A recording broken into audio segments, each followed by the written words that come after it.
Hello students, a very good morning to you. How are you? I hope you all okay and doing your study properly. Dear student, yesterday I had taken your test but only 12 students appeared the test. I can't again understand what is your problem, why you are doing such things. This is not good for you. So please focus on study and do what your teacher tells you to do. You don't do anything yourself. So now let's continue at chapter 17 of class 11, that is breathing and gaseous exchange. In our last class, we already have discussed the exchange of gases. Now we will study about transport of gases. As we know, for the transport of gases, blood is the best medium. It means blood plays an important role in gaseous exchange. Two major gases are transported in our body. One is oxygen and another is carbon dioxide. Then we will see that how much amount of oxygen is carried by RBC, how much amount of oxygen is carried by plasma, how or why the blood or which pigment of the blood binds oxygen with it, and how it transported from body tissue to the lung capillaries and lung capillaries to the body tissue. So now let's see that if we consider the amount of oxygen as 100%, then 97% oxygen is transported by RBC. Remember, 97% of oxygen is transported by RBC, means red blood corpuscles transport oxygen. How much amount is it? It is 97%. And 3% of oxygen is transported by the plasma. You know that blood has many components like plasma, RBC, WBC, platelets. So out of this, RBC and plasma helps in the transportation of these gases. 97% of oxygen is transported by RBC, whereas 3% of oxygen is carried by the plasma. Like oxygen, carbon dioxide is also transported by RBC. Means it is estimated up to 20 to 25% of carbon dioxide is transported by RBC, whereas 70% carried as bicarbonate form. Bicarbonate form means HCO3 minus, in the form of HCO3 minus. So 7% of carbon dioxide is carried in dissolved form in plasma. If we consider the transportation of oxygen in RBC and in plasma, transportation of carbon dioxide in RBC and plasma, again the transportation of oxygen and carbon dioxide in RBC and in plasma, then 3% oxygen is carried by plasma, whereas 7% of carbon dioxide is carried by plasma. It means plasma has more carbon dioxide than oxygen. But the RBC has more oxygen than carbon dioxide. This is the difference. We are studying about transport of gases. So this is how gases transport. So now let's understand in elaborately that how oxygen get transported and carbon dioxide get transported. The next topic we will study is transportation of oxygen. So let's see.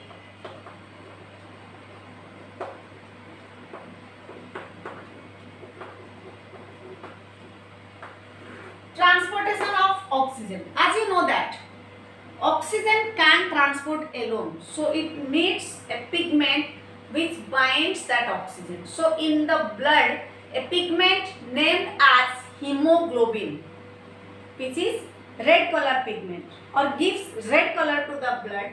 Hemoglobin binds with oxygen, then it forms oxyhemoglobin, and then the oxygen get transported to different parts of the body. So we can say hemoglobin is the important or red colored iron containing pigment. Hemoglobin is the red color iron containing pigment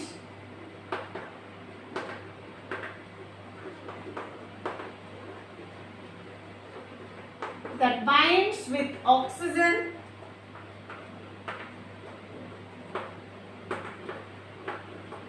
during its transportation, during its transportation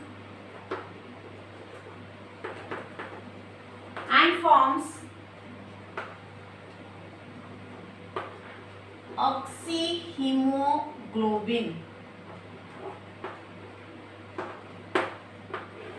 So oxygen can transported alone, as I have told you. So in our blood there is a red color pigment which contains iron that first binds with oxygen, then it forms oxyhemoglobin, and then oxygen carried to different parts of the body. And here the hemoglobin binds with the oxygen is related with or consider the partial pressure of oxygen. We can't say here only oxygen. Hemoglobin means the oxyhemoglobin is formed by PO2, means partial pressure of oxygen plus hemoglobin. Partial pressure of oxygen plus hemoglobin, then it forms oxyhemoglobin.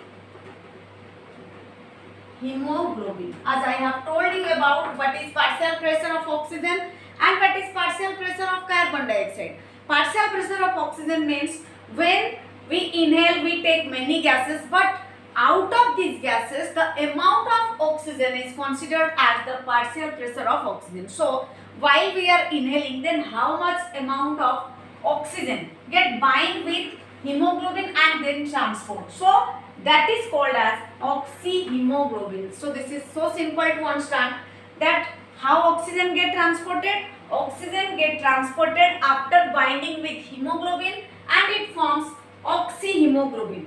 So here some important factors are related with the transport of oxygen, that is the concentration of hydrogen ion, concentration of H plus ion, hydrogen ion, then temperature and PCO2. So these are the factors, means whether the binding of oxygen will be maximum or minimum, that will be determined by these factors, means concentration of hydrogen ion, how much amount of hydrogen ion is present, then the temperature, then PCO2, partial pressure of carbon dioxide.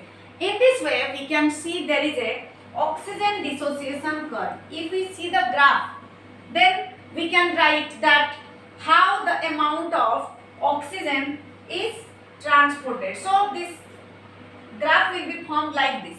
So this graph represents the oxygen dissociation curve.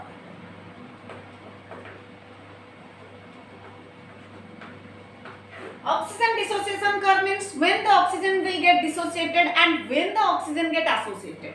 When the oxygen get associated means when it binds with hemoglobin, then it will go straight like this. It will go straight, but here it will get curved.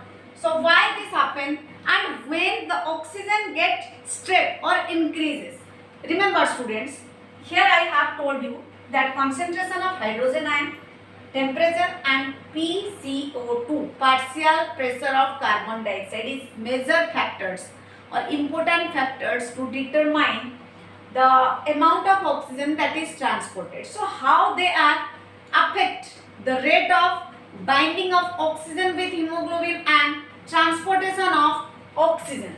So during oxygen association curve means when the oxygen get bind, then the concentration of H plus ion get decrease. During oxygen association, the concentration of H plus ion decrease. The temperature get decreased. And the PCO2, partial pressure of carbon dioxide, also decreased.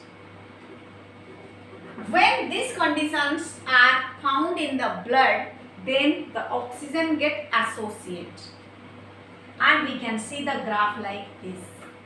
But when the hydrogen ion concentration is more, the temperature is increased, the PCO2, partial pressure of carbon dioxide, is increased, then it get dissociate, means it will not support oxygen to bind with hemoglobin. That's why you can say for binding of oxygen hydrogen ion get decreased, temperature get decreased, and PCO2 get decreased. But when the oxygen dissociates or decreases, then PCO2 get increased, temperature get increased, and H plus ion also increase. So these factors affect very much to the graph of the oxygen. That's why we can see here the oxygen dissociation curve.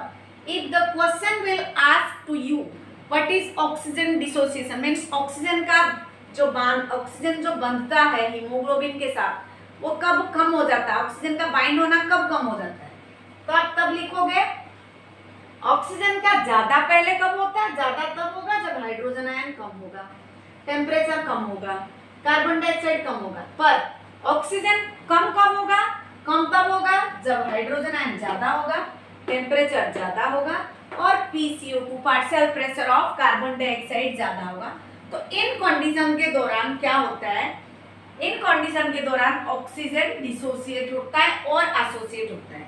और एक बात याद रखना है कि 100 ml of blood का जब transportation होता है, ठीक है, from lungs to the tissues, आपको पता है लंग्स में प्योर ब्लड होता है और प्योर ब्लड टिश्यू के पास जाता है, टिश्यू में इम्प्योर ब्लड होता है मीन्स डीऑक्सीजनेटेड ब्लड होता है, वो लंग्स के पास जाता है। तो लंग्स से जब टिश्यू के पास ब्लड आता है, each 100 ml of blood can carry or transport 5 ml of oxygen. Remember this line. 100 ml of blood can transport 5 ml of oxygen from lungs to the tissue. From lungs to the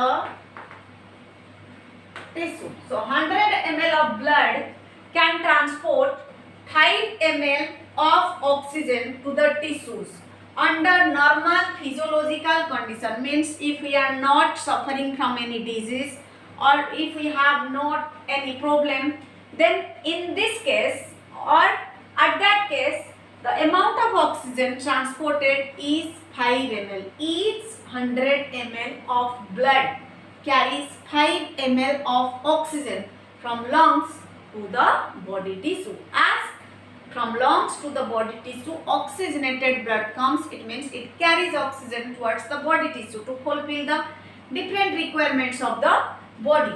So this is how the transportation of oxygen occurs. Now we will see how the transportation of carbon dioxide occurs. Like the transportation of oxygen, carbon dioxide is also get transported, but here oxygen get transported from lungs to body tissue, but carbon dioxide will transport from body tissue to lungs. That's why carbon dioxide alone can't be transported. So CO2 first binds with hemoglobin and it forms carbaminohemoglobin. Carbaminohemoglobin. So here, like PO2 we have considered in our previous topic.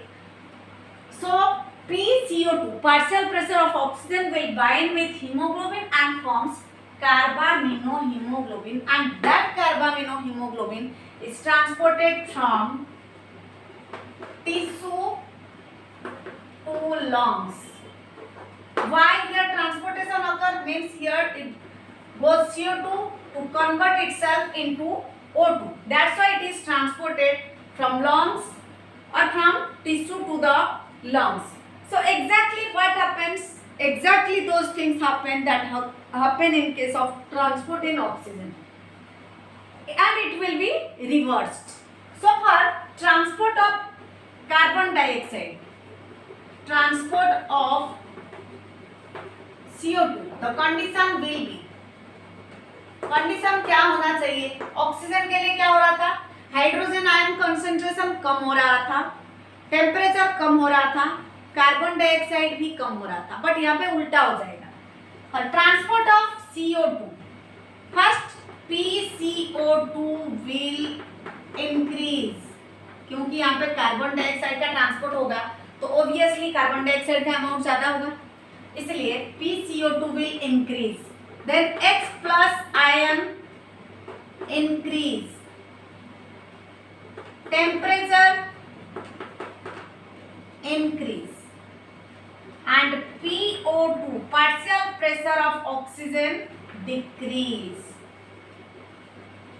So this is the condition for transportation of carbon dioxide, means partial pressure of carbon dioxide we can say. So after this there is an enzyme which is involved in this process or can reverse this, that is carbonate anhydrase. The enzyme is carbonate anhydrase is the enzyme which can reverse the amount of hydrogen ion concentration, carbon dioxide, then water. As we know that water plus carbon dioxide gives water plus carbon dioxide gives H2CO3, and that can be again reversed to give CO2 and H2O. So we can say CO2 plus H2O in the presence of this enzyme means carbonate anhydrase, then we can get H2CO3 and it can be reversed like this. So here the most important enzyme is carbonate anhydrase. Clear students? So as we know that the amount of carbon dioxide and oxygen, how much they diffuse in the plasma and in RBC. In this way, the carbon dioxide gets transported from the body tissue to the different parts, it means to the lungs. And remember students, every 100 ml of blood carries 4 ml of deoxygenated blood. Clear? But in case of oxygen, 5 ml. Here, each 100 ml of deoxygenated blood